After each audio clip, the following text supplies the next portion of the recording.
Went back to beating on him, ran out of gas. He started beating on me. And back then, in the late 80s, they wasn't giving out 8 counts like they give them out now.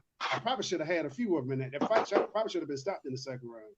So he beat me some more that second round. I went back to the corner. I said, Coach, I'm not feeling good. But I want to throw up. He said, well, fucking throw up in the bucket. I'm not stopping this fight. I said, Coach, you got to stop it. I think I'm going to die. He said, you either quit or you go back out there and fight or you die while you fight. I said, well, fuck it. I'm not quitting. He was letting you learn about you.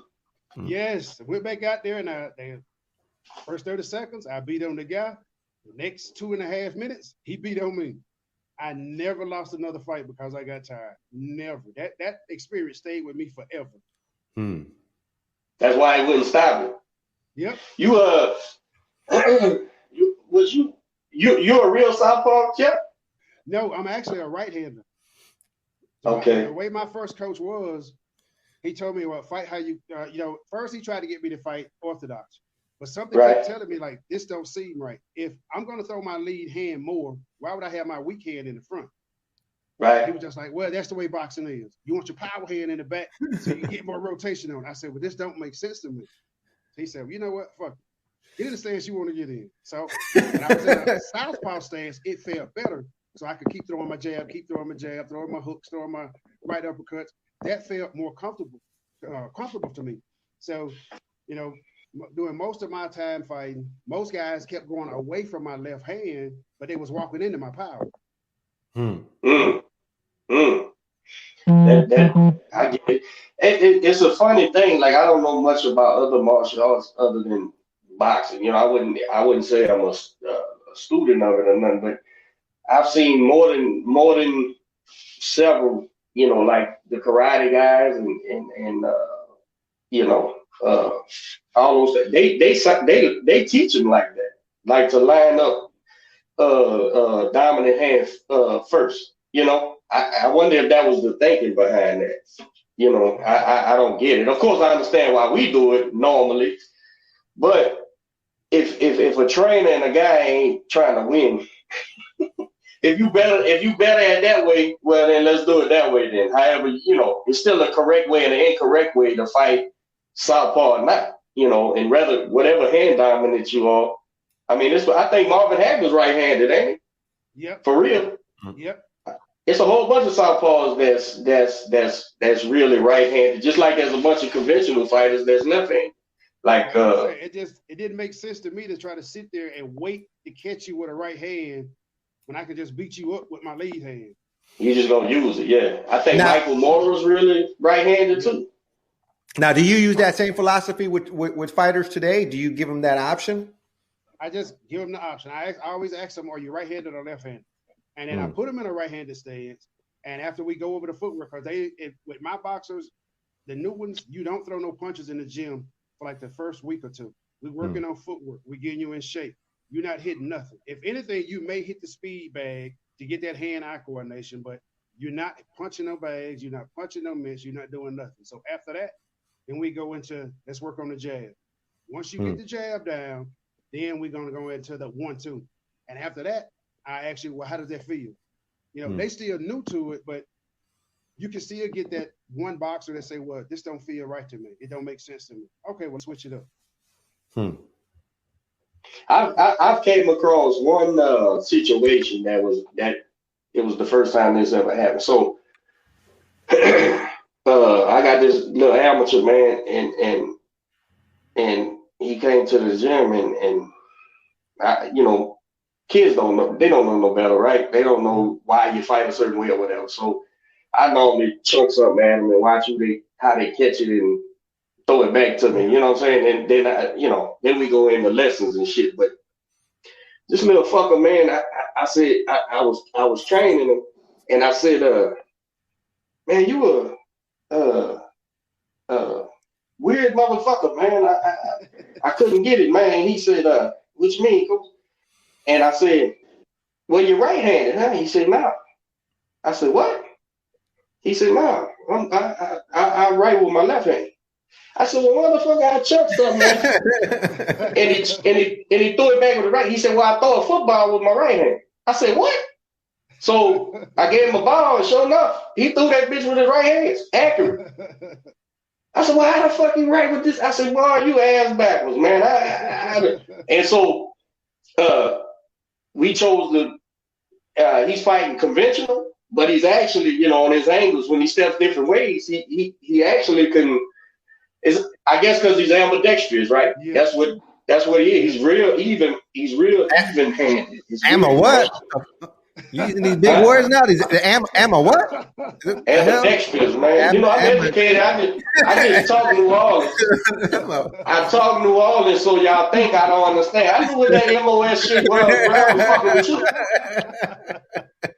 No, I'm talking about danger. Danger's ambidextrous. He throws with one hand, he writes with the other hand, and it's really like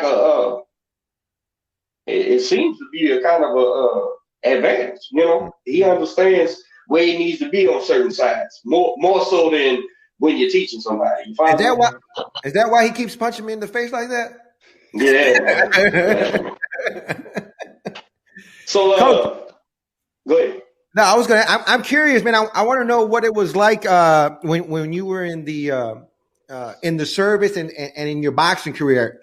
I want to know two things about the service. I want to know a little about your boxing career in the service, but I'm really interested. There's a connection with you and West Point, correct? Yes. I was stationed at West Point as a tactical NCO, which is each company of cadets. They have a major and a sergeant first class that's in charge of that company. So it's like mentors and guiding them along. So that was I as well say that was my secondary job, because once I started being the assistant head coach up there, being the assistant head coach was like my primary job. Anytime they had like field training or some other training going on, if I had boxing practice or a trip to go on, that's where I went to. So we won when I got there. I think West Point, I think the highest they finished was like second or third place at the Collegiate National Championships. And I think from 2008 to 2011, we won 4 national championships. Now West Point, that's a very elite school, let alone, but they also have a very deep history in boxing, correct? Yes, every male cadet up there has to take boxing. They have to take a boxing class. So when I first got there, we had I think it was like 24 authos, which is authorizations for people to be on the team. And after we won our first national championship, the commander general said, hey, look, what do you need to be successful? So the head coach told him, I need more authorizations. So we went from 24 people on the team to 60 people on the team. Wow. And that's a lot for 2 coaches to deal with. Yeah. You ain't shit. And the tryouts were crazy. We went from, I think it was like 140, 150 kids that would come out and try out for the team. So we have to try to sort through all of that to try to pick, okay, these are our 60 boxers that we're going to have on the team. Now, out of that 60, you're going to have about 20 or so that's going to actually compete. And out of that, you have what we call the brigade opens, which is the box off between the cadets to see who's going to represent the academy at the national championships and the regionals. Now, I'm sure you had, endless amounts of fond memories of that particular time, West Point and boxing. But can you share with us something that really stands out, or that you could look back and be like, wow, we did that while you were there at West Point?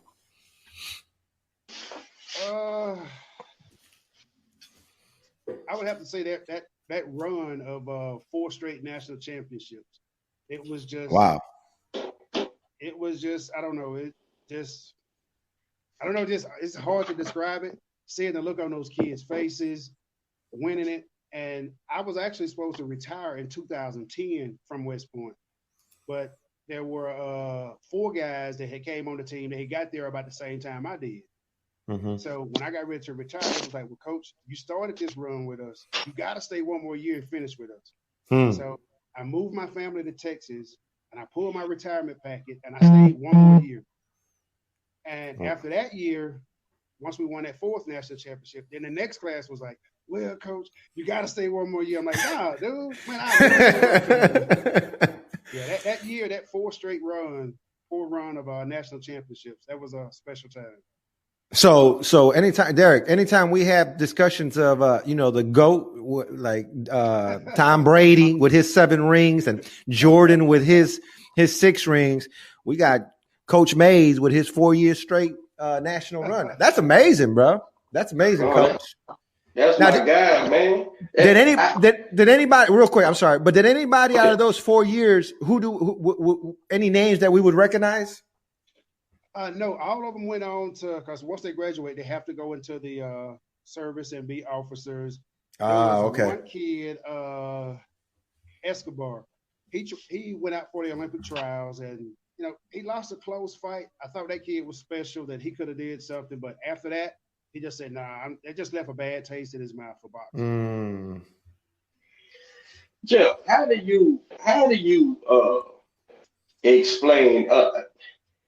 You and I share a common affinity for women's boxing, man, and I know what my attraction is to the girls fighting.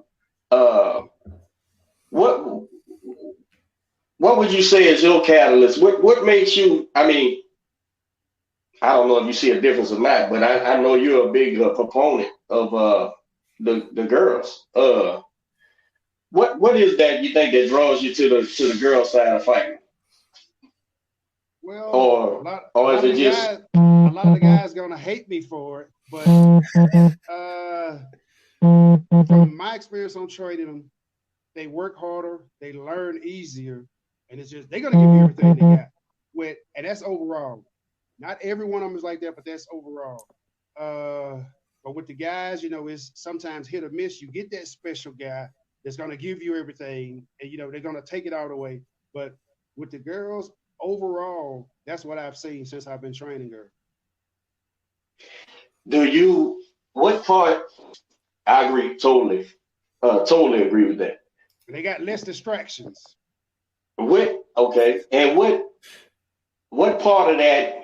What part of underappreciated women's boxing play, or does it? Oh man, for you? It's so underappreciated, dude. It's so underappreciated. I get it's so bananas. frustrated. Yeah, I get so frustrated with it. I'm a father of 4 girls and 2 boys, but so I look at it from that aspect when I'm training. They're my kids. So right. It's totally lopsided. I don't think women should be doing the 2-minute rounds. I think they should get the same pay that the guys get. I mean, it's totally lopsided, dude. And you're talking about a trainer of your ilk. Me, how long I've been doing it and the levels I've done it at, man. And if guys like you and I can look and appreciate the women fighting, it's to me, it's like the world just hasn't catched up. Like all the naysayers saying, man, because you see a lot of, not that I pay attention, but even journalists, right? All the women, it's women shouldn't be, but that kind of, and then like, dude, you're not seeing what's going on for real.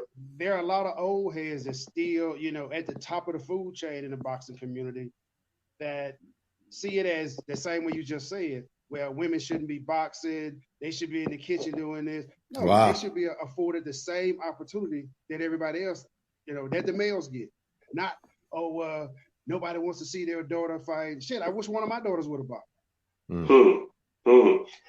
Let me go out on a limb here, man, because I've been thinking about this here recently, right? It's so fun. The two, and listen, I don't want to get off into the pay scale and all that shit because there's a bunch of different ways that I look at that, but it's so funny. Like you got those stay in the kitchen type motherfuckers that don't really matter, except that they're in a position And we just need to, like with most things, we need the motherfuckers to die off and get out the way. But wait them out. But right. But it's like